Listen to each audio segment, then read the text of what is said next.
पति एक्सीडेंट में विकलांग हो हुआ तो एक बंगले पर काम करने लगी, लेकिन वहां की मालकिन भी बेऔलाद थी। हर शाम मुझसे फिटकरी का पानी गर्म करवाती और फिर कमरा बंद करके उस पानी से ना जाने क्या करती थी। एक दिन खिड़की से छुपकर देखा तो मेरी चीखें निकल गई। वह फिटकरी का पानी अपनी। मेरा नाम कोमल है। मेरा ताल्लुक एक गरीब घराने से है। मैं एक कच्ची बस्ती में रहने वाली गरीब लड़की थी। मेरा पति मजदूरी करता था, लेकिन फिर अचानक एक एक्सीडेंट में वह विकलांग होकर बिस्तर में पड़ा रहता था। पर मेरे ऊपर मुसीबत का पहाड़ गिर पड़ा था, क्योंकि मेरे 5 बच्चे थे। ऐसे में उन्हें पालना इतना आसान भी न था। पहले तो मैं घर में पापड़ बनाकर दुकानों पर सेल करती थी, लेकिन फिर इतने मामूली से काम से मेरा गुजारा करना नामुमकिन था। इसीलिए अपनी एक सहेली मेनका के साथ में बंगले कोठियों में काम ढूंढने लगी। वह भी एक कोठी पर काम करती थी। फिर मुझे भी खुशकिस्मती से एक बंगले पर काम मिल गया। वहां की मालकिन बहुत नखरे वाली औरत थी और बहुत सख्त मिजाज भी, लेकिन फिर भी मैं खुश थी कि तनख्वाह अच्छी है। फिर जब मैं पहले दिन काम पर गई तो मालकिन कहने लगी, देखो, मुझे वो नौकरानी पसंद नहीं है जो इधर उधर की बातें करें, इसलिए तुम्हें इस बात का खास ख्याल रखना है। भले ही तुम 4 घरों में काम करो, लेकिन मेरे घर की बात इधर से उधर नहीं होनी चाहिए। उनकी खास हिदायत की सुनकर मैंने उनसे वादा किया कि मैं कभी भी कोई राज इस बंगले का दूसरे घर में जाकर नहीं करूंगी। अब मैं बड़ी दिलचस्पी से काम कर रही थी। खूब मेहनत करना चाहती थी कि मालकिन मुझसे खुश हो जाए, ताकि जल्द ही वह मेरी तनख्वाह बढ़ा दे। फिर एक दिन शाम को वह मेरे पास आई और किचन के कोने में रख एक डब्बे से ना जाने क्या चीज मुझे निकाल कर दी और कहा कि पानी गर्म करो। जल्दी मैंने एक पतीले में पानी गर्म कर दिया। अब उसने मुझसे छुपकर डब्बे में से एक चीज निकाली और उस पानी के अंदर डाल दी। मैं हैरान थी कि यह क्या कर रही है। उसने मुझे बाहर जाने का कह दिया, लेकिन मेरी जासूसी नजरें फिर भी यह देखने में मसरूफ थी कि आखिर वह गर्म पानी का क्या कर रही है। लेकिन मुझसे छुपकर वह पानी को कमरे में ले जा चुकी थी और फिर अपने कमरे का दरवाज़ा बंद कर लिया। शायद वह कोई टोटका वगैरह कर रही थी। यही सोचकर मैं बिल्कुल चुपचाप हो गई। लेकिन हर रोज़ ही फिर यह होने लगा, तो अब मुझे एक अजीब सी बेचैनी ने घेर लिया। आखिर मालकिन हर रोज़ यह क्या करती है, और वह भी सबसे छुपकर। फिर एक दिन मैं उनके पांव पर मालिश कर रही थी। तब मालकिन से पूछा कि आपके बच्चे नहीं हैं? तो वह उदास होकर कहने लगी, नहीं, शादी को 7 साल हो गए हैं, लेकिन मेरे बच्चे नहीं हो रहे हैं। हर डॉक्टर कोई ऐसा अस्पताल ना छोड़ा जिससे मैंने इलाज ना करवाया हो, लेकिन ना जाने कब मेरे नसीब में मां बनना होगी। फिर मैं उन्हें तसल्ली देते हुए कहने लगी कि मालकिन आपकी जिंदगी में भी यह दिन जरूर आएगा। दिल तो चाहता था कि उनसे पूछूं तो सही कि इस काले डिब्बा में ऐसा क्या है जिससे वो रोजाना ना जाने कौन सा टोटका करती है, लेकिन फिर हिम्मत ही ना हुई।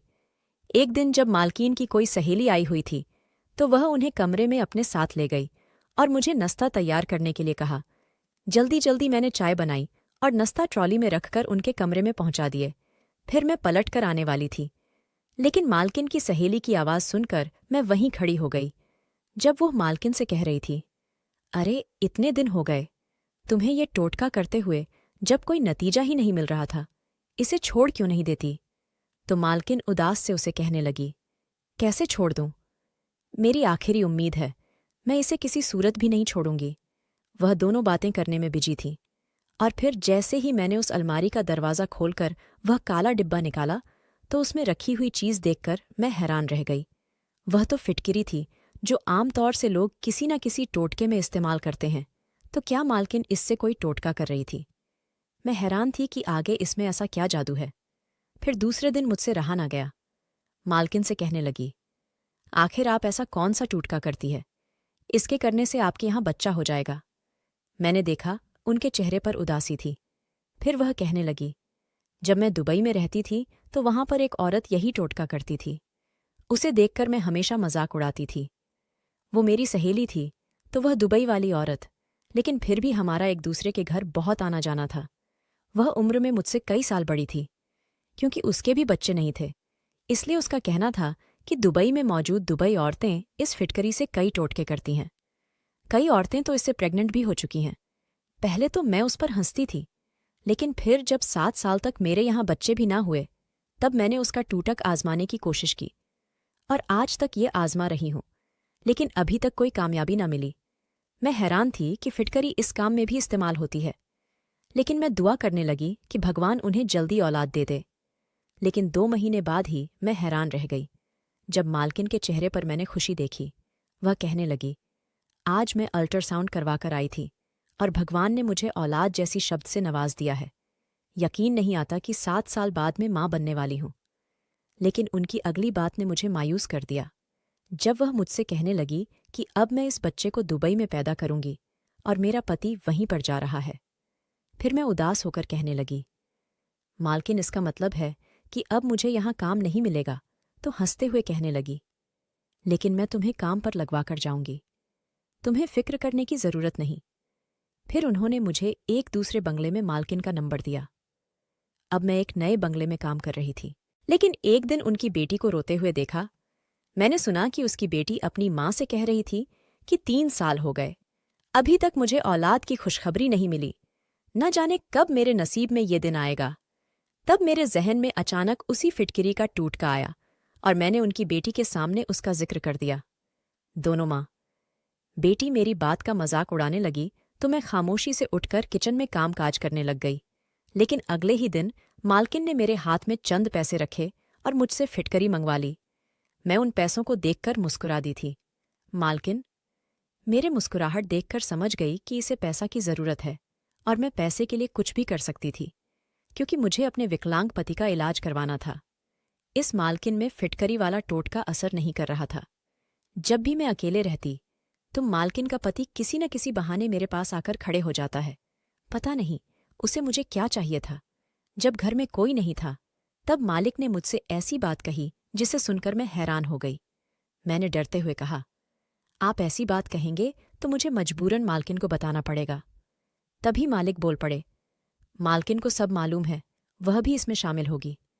तब मुझे हैरानी हुई, कोई मर्द अपनी पत्नी के सामने ऐसा कैसे कर सकता है। मैं घबरा के घर चली गई। दूसरे दिन जब काम पर नहीं गई तब मालकिन ने फ़ोन करके मुझे पैसे की बात की। रकम इतना ज्यादा था जिससे मेरे पति का इलाज हो सकता था।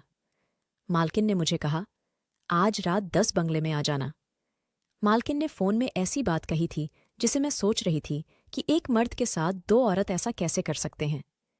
मैं इसी बात से हैरान थी कि मालकिन को भी इसमें कोई परेशानी नहीं है, तो मुझे भी नहीं होनी चाहिए। पर यह सब मेरे लिए नया था, मैंने कभी ऐसा नहीं किया था।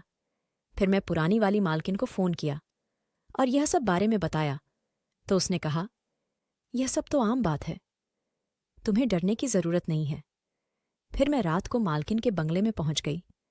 मालकिन ने मुझे अंदर वाले कमरे में जाने को कहा जिसमें बिल्कुल अंधेरा था। फिर मालकिन भी कमरे में आई और हम तीनों ने मिलकर फिटकरी वाले टोटका को आजमाया। टोटका कुछ दिनों के बाद काम कर गया और मालकिन प्रेग्नेंट हुई, जिससे वह बहुत खुश होकर मुझे बहुत सारा रकम दिया और मैं अपने